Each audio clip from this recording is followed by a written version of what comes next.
Secretary Pompeo called Zarif at the podium this week a propagandist of the highest order, and I think that's the most appropriate way to describe his tweet. Well, and Morgan, on this Ukraine plane, you have individuals from the countries that are still part of the JCPOA. So what position does this put Iran in?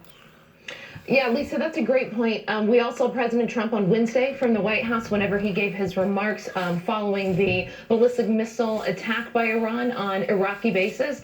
President Trump called on the remaining signatories of the JCPOA to withdraw from what he considers to be a fundamentally flawed deal. This administration has made our position known over the past year and a half that we think that the JCPOA did not contain Iranian adventurism throughout the Middle East. They're still the world's largest state sponsor of terrorism, nor do we think that this actually was a mechanism that would prevent them from getting a nuclear weapon. And we've seen not just in the past week, but really, I believe, over the past 6 months, repeated statements by Iran, by Foreign Minister Zarif, that they would no longer abide by the terms of the deal. So obviously, everything that we're dealing with as it relates to Iran is bigger than the JCPOA, but we hope that countries who remain signatories will heed President Trump's call to withdraw from a fundamentally flawed deal. Now, more news today that the U.S. is hitting Iran with fresh sanctions in response to the missile attacks against the armed forces. We had Brian Remberg on earlier, and he said that's basically the most effective strategy we could possibly employ. Right. So Secretary Pompeo and Secretary Mnuchin announced these new sanctions from the White House podium yesterday on the metals sector and, of course, on 8 senior officials, many of them tied to the IRGC, to the Ayatollah, to now deceased Qasem Soleimani. And I think it's important to remember that this is a part of a year-and-a-half-long maximum economic pressure campaign that we have pursued against the regime. Many people are asking us, what is our strategy post the Qasem Soleimani killing and post the ballistic missile attack on the United States? This is our strategy. We are diplomatically and economically isolating the regime in Iran until they behave like a normal nation. And now, thanks to our colleagues at the Department of Defense, we have seen military deterrence restored as well. And Morgan, can you get into, so what kind of pressure is the Iranian regime facing internally? I mean, is the clock ticking? So, Lisa, that's another good point. For the past several months, we have been closely following at the State Department the protests by Iranian citizens against their own regime. And it's important to note, in these protests, we've seen at least 1,500 people killed by the regime for innocently protesting. Probably at least 10,000 have been jailed. This is not how a normal nation behaves. 1,500 killed for standing up against their authorities, and over 10,000 arrested just within the past few months.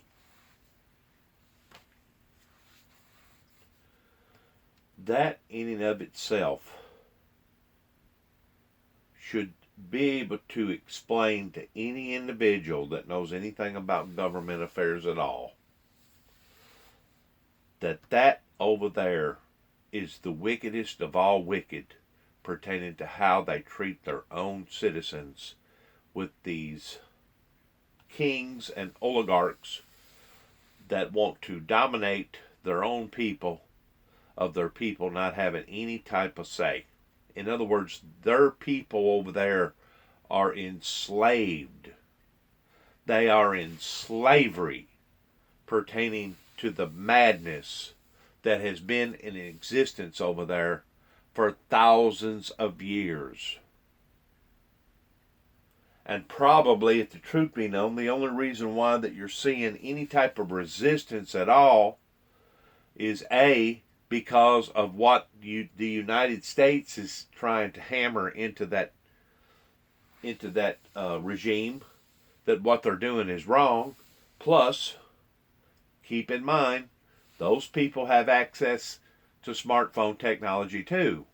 So they can see how other governments, how other countries, they can see how other people are standing up pertaining to their humanitarian rights, regardless whether it be the people over in China, the people over in Russia, or the people right here in the United States. Whenever we have a problem and we group together, regardless whether it's wanting to raise employment benefits or some other massive protest, the people protest over here, and the government don't fly in with a bunch of machine guns and go to mowing people down. Just because you have a group of people that's trying to make a statement that's disappointing or disagreeing with what is going on in their lives. That whole area over there is a tinderbox. It's so sad in what their citizens, because there is some good people over there. It's just like over in Russia. There is some really, really good people in the Russian district, especially going over into the Ukraine area, that wants to break away from that type of tyranny and allow for the people to have a free, open, fair democracy. It's so sad that it has taken bloodshed just to be able to get the message or the point across. This woman here is nailing it on the head. I mean, nailing it on the head. Listen to the rest of her in the spokesman for the State Department here. And it's not just... Let's back it up a little bit. Let's go right there. The regime in Iran until they behave like a normal nation. And now, thanks to our colleagues at the Department of Defense, we have seen military deterrence restored as well. And Morgan, can you get into, so what kind of pressure is the Iranian regime facing internally? I mean, is the clock ticking? Right, so, Lisa, that's another good point. For the past several months, we have been closely following at the State Department the protests by Iranian citizens against their own regime. And it's important to note, in these protests, we've seen at least 1,500 people killed by the regime for innocently protesting. Probably at least 10,000 have been jailed. This is not how a normal nation behaves, and it's not just protests inside Iran.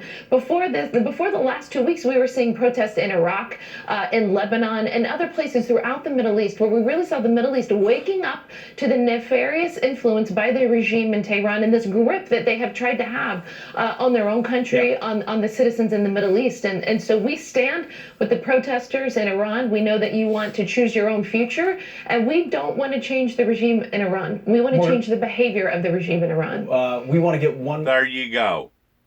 We don't want to change the regime. We want to change the behavior of the regime, because what they're doing is immoral. What they're doing is brutal savagery to their own citizens over there. How come you think so many of them want to come over here after they're fortunate enough to go to college or the universities over here? How come you think so many of them want to stay here? That's why. They don't want to go over there, back to their home, and deal with that type of tyranny, with that type of grip that grips their nation to the point that their people, if they even stand up and say one word against their government, they immediately get executed. They're barbaric. They're heathens. They still want to rule people like the pharaohs did. To one more topic, but briefly, you mentioned the other countries leaving JPCOA. Do you anticipate other allies joining in these sanctions? Well, we actually have had great sanctions compliance with our allies. It certainly has been something that has been a discussion with our European allies for a long time. Secretary Mnuchin talked about China, Russia, and others joining in these sanctions in terms of not evading them, but participating them. What we want all countries to join in is to help us not only to de-escalate any tensions with Iran, but to help us bring Iran to a place where they are ready to stop their terrorist and malign behavior, and where they are ready to discuss with the United States, with Europe, with everyone about how they can change their behavior to act like a normal nation. We know, I can go through a laundry list, Pete, of actions that the regime took after they signed the JCPOA, which showed that they had no intention to behave like a normal nation in the Middle East. Right. No, they rarely do. Morgan Ortegas, thank you very much for your time. Thank you. Thanks, Pete. I'll leave it right there. Thanks. All right. Well, turning now to your headlines. Texas Governor Greg Abbott.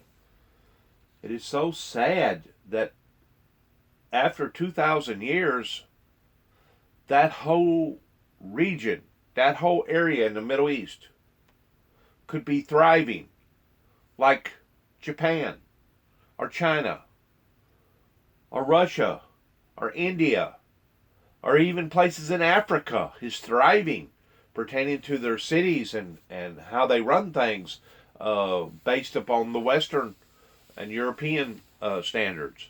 It is so sad to see those people still riding around on camels being subjected to that type of tyranny. So sad. So sad. I don't know what it's going to take to awaken them and to get them to act like a civilized society.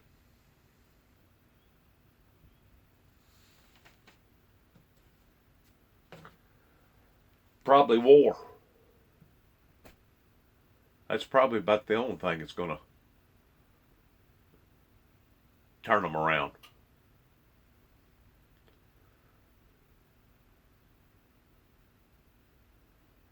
A lot of them over there think that they're God because they worship gods, false idols, golden calves. They worship their wealth and their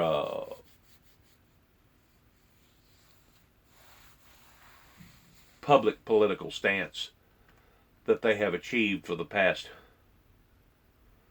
35, 40, 50 years, and those that achieved what they achieved before their ancestors, before they had an opportunity of enjoying it. And naturally, whenever you have people that live in that type of environment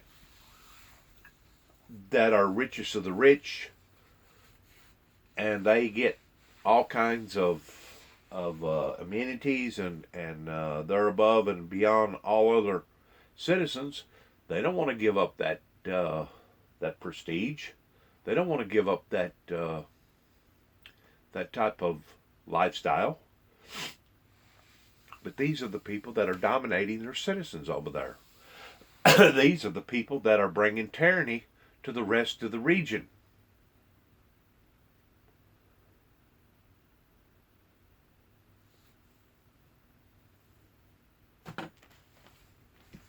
Just like the woman said, we don't want to change the regime. We want to change the reaction and the response in how the regime is acting and treating their own citizens over there.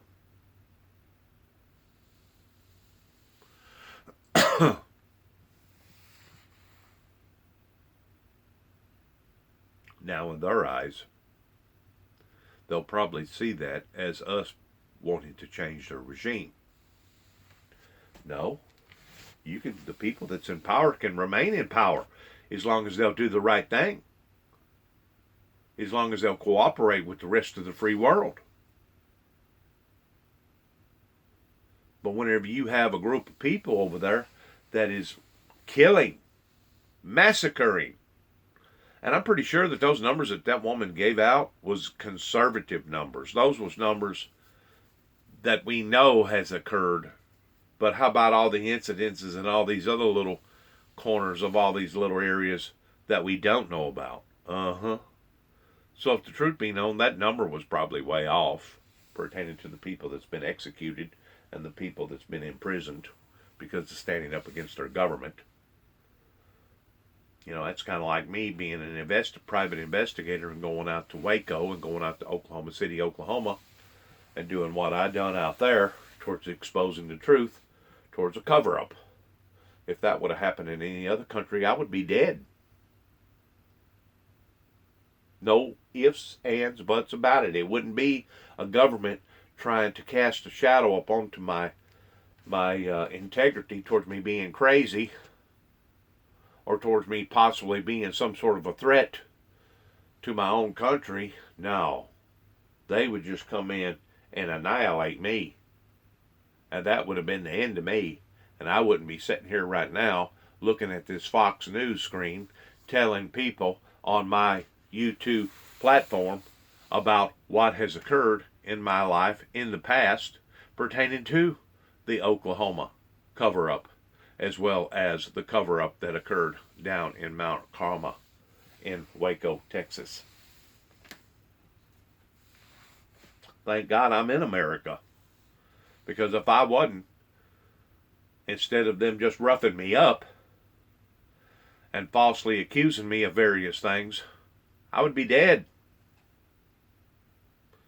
Of course, sometimes I think, because of the brutality that has been brought up into my life from a economical, social,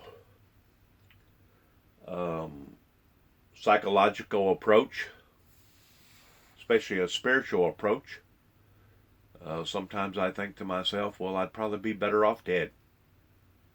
But apparently God must still have a purpose and a will for my life, because if not, I wouldn't be sitting here talking right now, would I? That's just my feelings about it towards having a purpose. Now, we all have various purposes. Some of us are called to be one thing, some of us are called to be another. I see where they're finally waking up to the gun problem. Some countries have a stronger gun problem than others.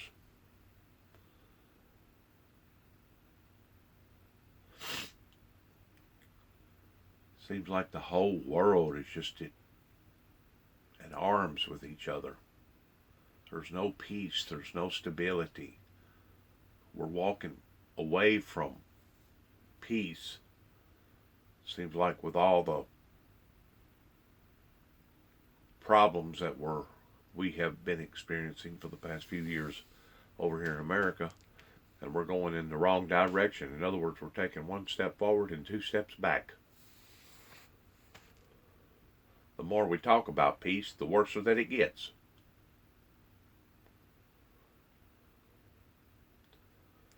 I kind of find favor in what Kennedy said,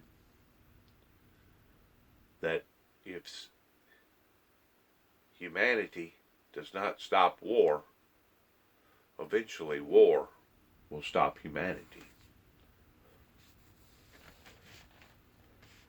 And it could very well do that. Or at least stop the atmosphere of freedom and being healthy in the same perspective as what we know it today. It could very well do that.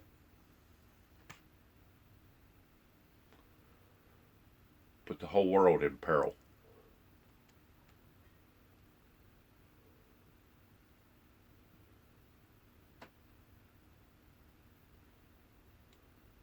We believe it's also un-American. I mean, how they can actually espouse a view that would suggest that we're going to put, millions of Americans out of work is just mind-boggling. Well, where does the mindset come from? He's not the only one. Joe Biden has said, coal miners need to learn to program because we're going to get you new jobs. Every Democrat is saying this. Why do they want to get rid of an entire industry? I'm not sure.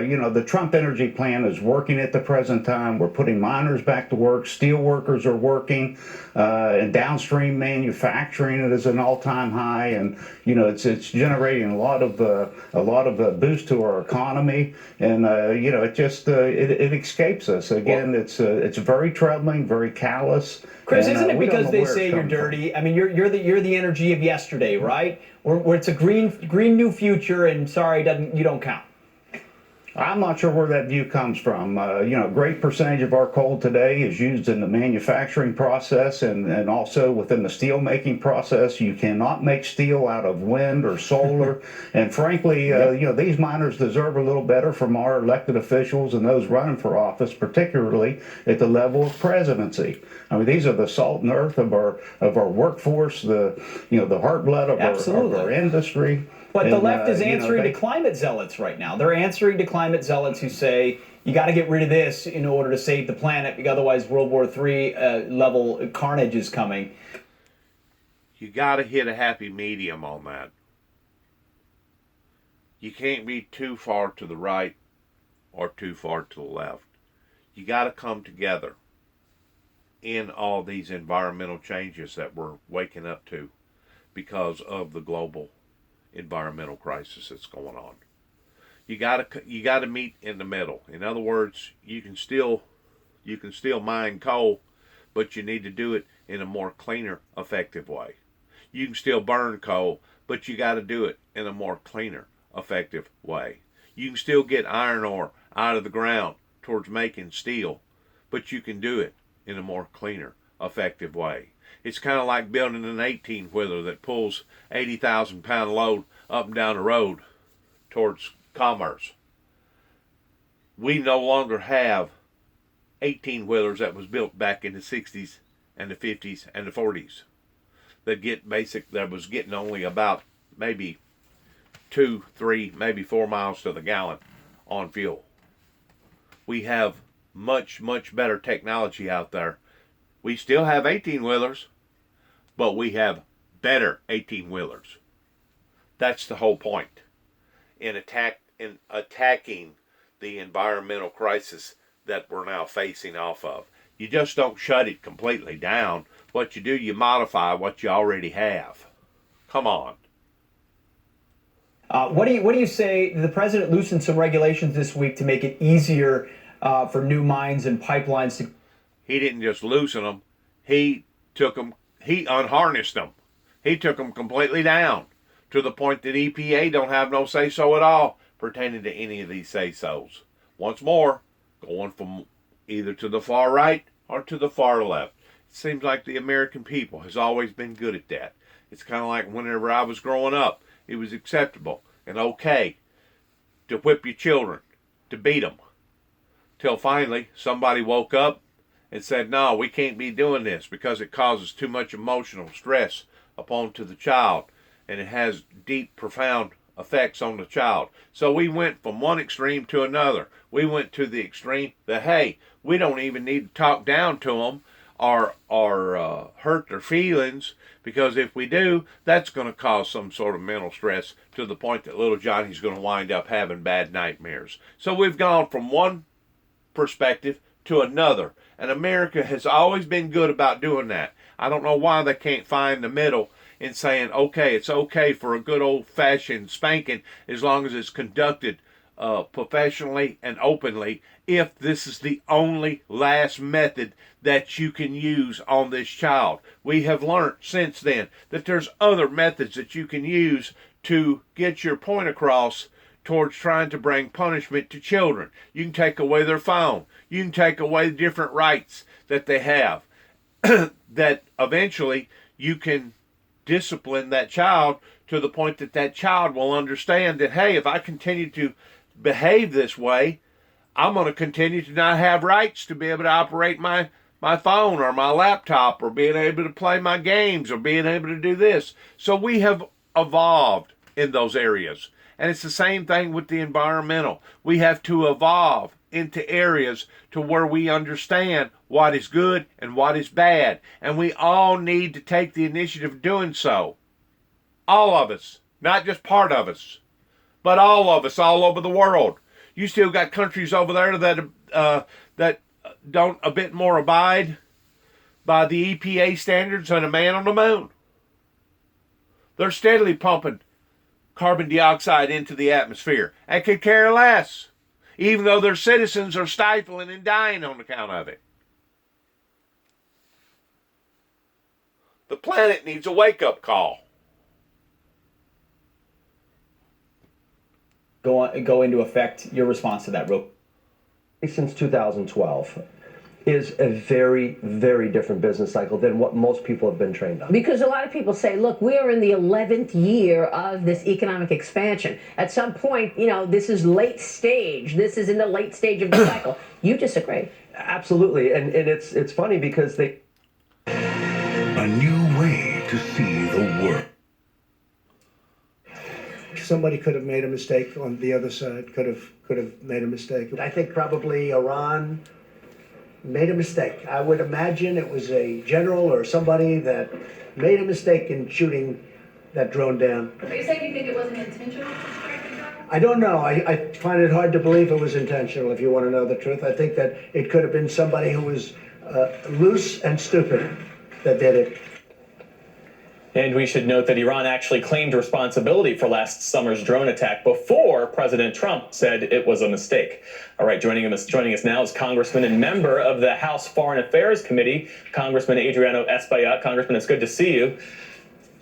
First, I want to ask, have you been shown any evidence that there were imminent threats against 4 U.S. embassies posed by Soleimani, as President Trump said last night? I've seen no evidence, no compelling evidence that there was an imminent threat. What we've seen is, what we've heard from the president is that there was 4 embassies. We know that there was some action against the embassy in Baghdad, but we also know that that crowd that gathered there was backing away from it. So we have no evidence whatsoever that there was an imminent threat, and as such, we feel that the president should come before Congress before he engages in any further military action or future military action in Iran. Yeah, and as you say that, the House, as you well know, passed a war resolution that attempts to rein in President Trump's options if he were to unilaterally take action against Iran. But that resolution is non-binding and has no legal force. So what was the intention? What was the motivation behind that vote you all took? Well, it's a concurrent resolution, meaning that it doesn't require the signature of our president. It does require the Senate and of course, the House to be on the same page. And it's really a statement, a strong statement from an equal branch of government, the legislature, Congress, that we have vested in the Constitution the powers to declare war, to have the president come before us and show us if in fact, not probably, but if definitely there is an imminent threat against Americans anywhere in the world, against our allies, if there's been any threat that would harm the men and women in our armed forces. And that has not happened. It did not happen. For some time, that constitutional power vested for Congress has been reduced time and time again, and we want to reclaim it back. I think this resolution sends a loud statement that that's the future for us. Yeah. The administration says they want to de-escalate even as they're introducing new sanctions against Iran. What do you think should be the next steps here as President Trump looks as if he's getting pulled further into this Middle East tinderbox that he said for so long that he wants to avoid? Well, clearly the region is a powder cake, and we should have a coherent, comprehensive international plan, and we should have our foreign policy should be coherent. We don't have that in the region. We see, for example, how General Soleimani has had a great relationship with Putin in Syria. In fact, he collaborated with the Russians in Syria. We don't know really what's our future plans for the region. We don't know what our immediate plans for Iraq. We don't know whether we're going to stay there, we're going to pull our troops out. What we do know is that the American people do not want another war, and we don't have a path to ensuring that will happen.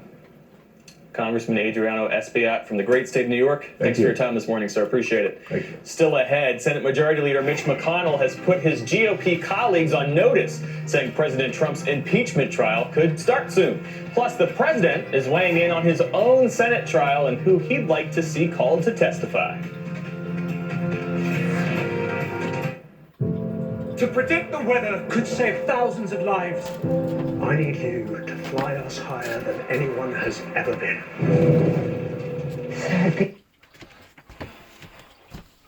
That'll be it for this particular session.